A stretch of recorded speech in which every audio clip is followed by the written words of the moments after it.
வானத்துல நீங்க சாயந்தர நேரத்துல காலை நேரத்துல பாத்தீங்கன்னா வி ஷேப்ல ஒரு பறவை பறக்கும். நீங்க கூகுள்ல கூட அடிச்சு பாருங்க வி ஷேப் பேர்ட்ஸ்னு. இதுதான் டீம் ஒர்க்ன்றாங்க. அந்த வி ஷேப் பறவையில ஃபர்ஸ்ட் பறவை இருக்குல்ல, அது அவ்வளவு எஃபர்ட் போட்டு அடிக்குமா பறக்கிறதுக்கு. அதுக்கு ரெண்டாவது வர்ற பறவை இருக்குல்ல, அது அவ்வளோ எஃபர்ட் போட தேவையில்லை, 80% ஆஃப் எஃபர்ட் போட்டா போதும்.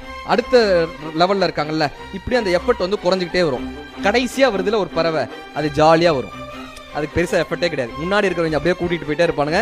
நம்ம எப்படி கடைசி பெஞ்சில் மண்டே அப்படி மறைச்சிக்கிட்டு உட்காந்துருப்போம்ல, அப்படியே மறைச்சிட்டு அந்த பறவை வந்துகிட்டே இருக்கும். பட் அந்த வி ஷேப் பறவைங்க போற ஸ்பீடு இருக்குல்ல, அது கொஞ்சம் குறைஞ்சாலுமே இந்த கடைசி பறவைக்கு தெரிஞ்சிருமா முத பறவை டயர்ட் ஆயிடுச்சுன்றது கடைசி பறவைக்கு தெரியுமா.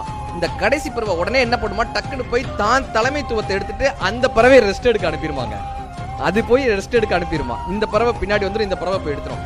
எவன் ஒருவன் அந்த தலைமைத்துவத்தை தான் எடுத்துக்கொள்கிறானோ அவன் என்றைக்குமே ஒரு குழுவினுடைய தலைவனாக இருக்கிறதுக்கான முழு தகுதி அடைந்தவன் தான். Leadership is not an position, it's an action. நமக்கு Download ShareChat.